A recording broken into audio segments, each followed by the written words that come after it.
I grew up in a great home. I had great, wonderful, loving parents, a perfect childhood, just the ideal childhood experience. And somewhere along the way, things kind of went on a different track.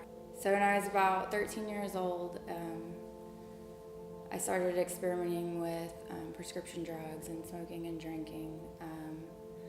By the time I was a freshman in high school, the drug use had escalated to fairly frequent use. My freshman year, I got kicked out of school for using drugs, and the drug use continued to escalate through my sophomore year. I started experimenting with harder drugs. I was using cocaine and methamphetamine by my junior year. One night in particular, my junior year, I was 16 years old, and my dad was the interim youth pastor for my youth group, and we took a trip to Hell House. And that day, I had taken some pills. I didn't even know what they were. And when we walked into the Hell House, I started feeling really sick and really lightheaded. And by the second room, I couldn't even walk anymore. And my dad had to carry me through the entire Hell House. And I was a complete mess. I couldn't hold myself up. I was throwing up. The only thing I can remember about the whole night is looking up at my dad and seeing how brokenhearted he was and how disappointed he was, knowing that the decisions that I had made had brought me to this place, and I couldn't walk. I couldn't do anything. When we got through the end of the Hell House, they called an ambulance and I was rushed to the emergency room, and they determined that I had overdosed on several hundred milligrams of prescription anxiety medicine. The doctors suggested that my parents check me into a rehab facility. They all thought I would try to commit suicide, and it was one of the hardest nights I think ever for my parents, and having to look up at my parents crying, not knowing if I was going to be okay.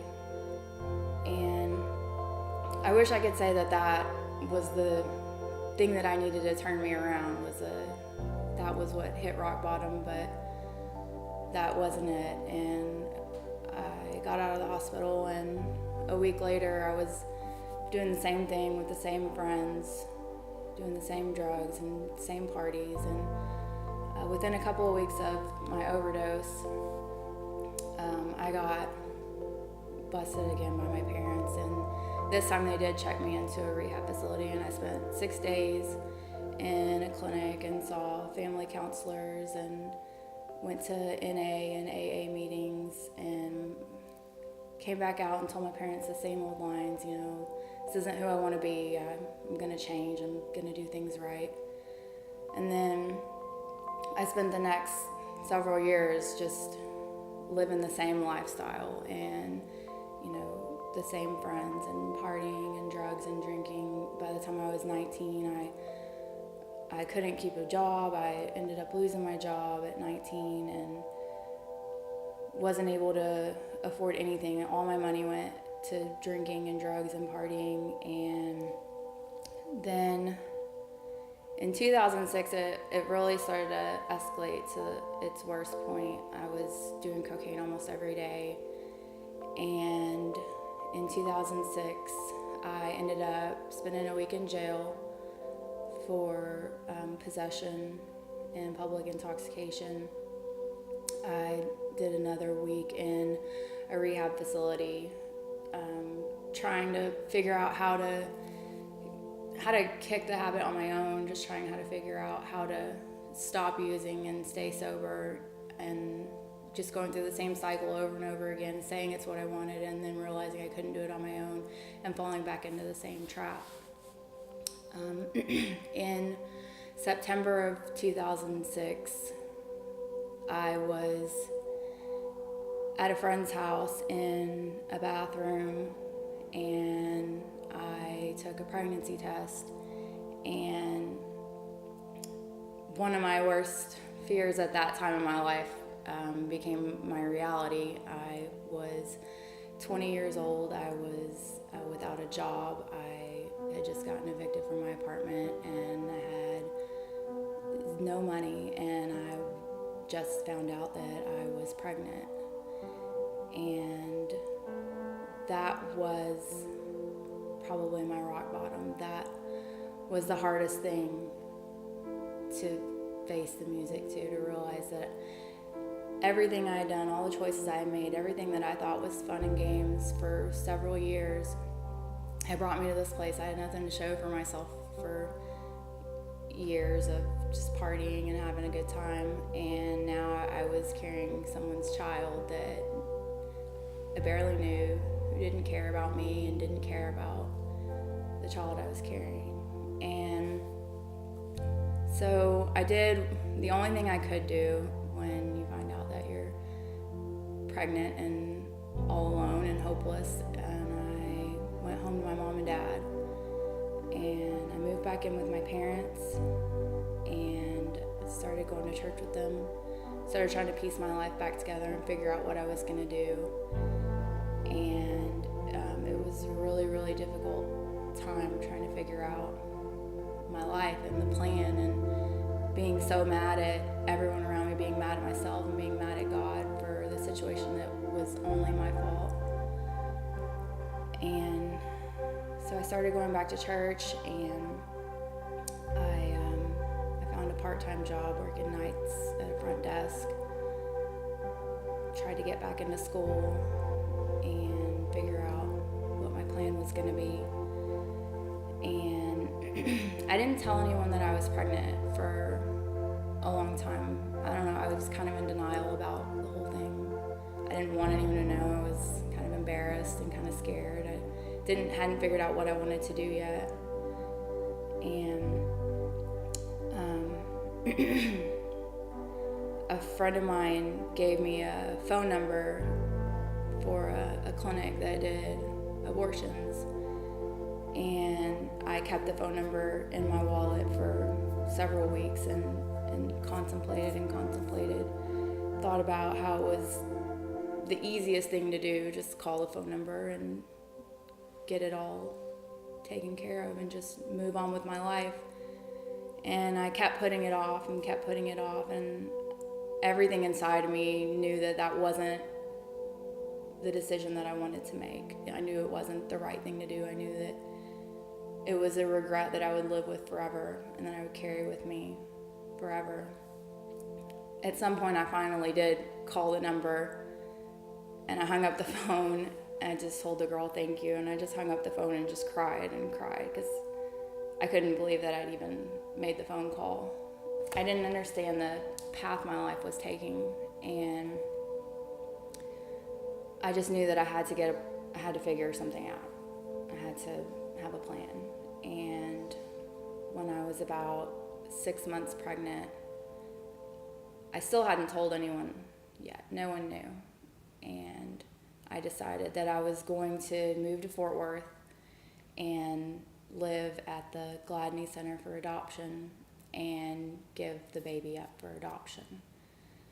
So I made all the preparations, and about a month later, worked up the courage to tell my parents and to tell the amazing, wonderful guy that I had been seeing.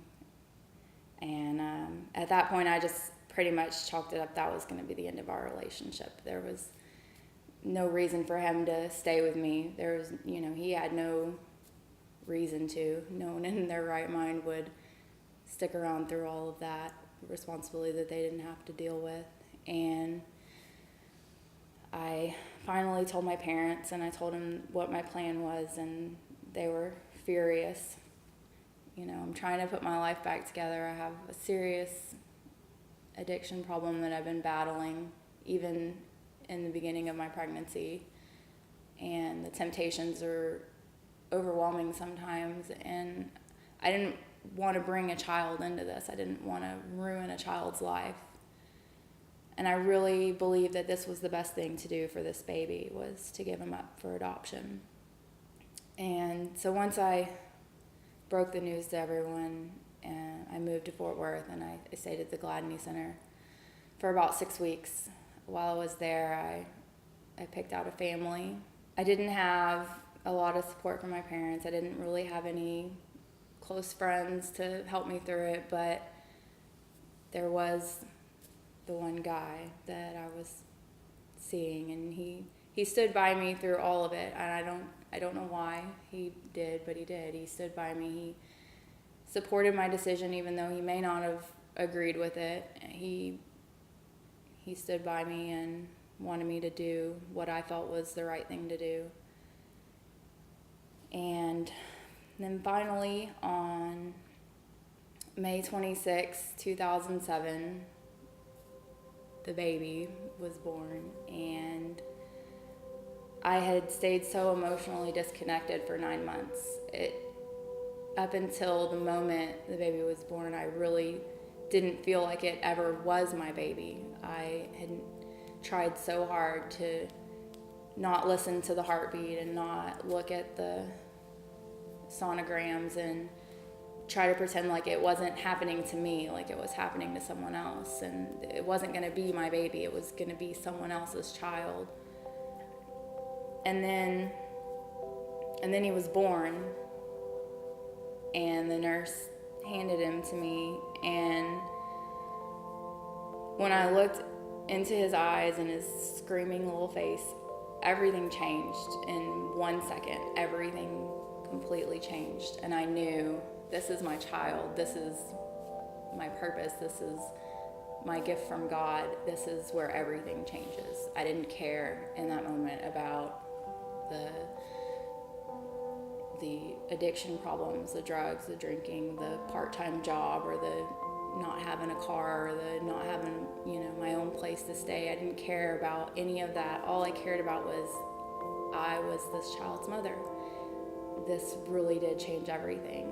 And so we went home, and I had a little boy, and a year later I married that really cute guy from church that was so amazing and stood by me through it all. And we have a beautiful family. And in 2008, the year we got married, my husband and I took our own youth group to Hell House in Cedar Hill. And at that same Hell House where 4 years earlier I had experienced my own living hell and brought a living hell to the lives of some people around me. At that same Hell House, I got saved 4 years later, and I gave my life to Christ, and I haven't looked back since. My husband and I are serving in children's ministry, and we have a beautiful family, and God is blessing us in so many ways. And I know that when I look back over the journey that my life has taken over the last several years, I don't even know who that person was 5, 6, 7 years ago. I don't even know that person anymore, because I am a completely new creation in Jesus Christ, and I have surrendered my life to Him, and God has done nothing but pour out blessings on me ever since. And that's not to say that there hasn't been hard times along the way. There have been, and there still will be, but I'm right in the center of God's will, right where I think at this moment where He wants me to be. And we have the free will and the decisions to make our own decisions and to choose the path that we're going to choose, but our choices are not stronger than God's purpose, and He can use anything to His glory. He can take a mess of a life and turn it into this incredible message. And that if you don't understand the path that you're taking, you don't understand the road that you're traveling down, just to be patient and to give it to God and to trust that He has a plan, and that if you're giving it to Him and you're praying about everything that you're doing and you're in the middle of His will, there is a plan, and He will take your mess and He will turn it into something incredible and amazing that He will use for His glory.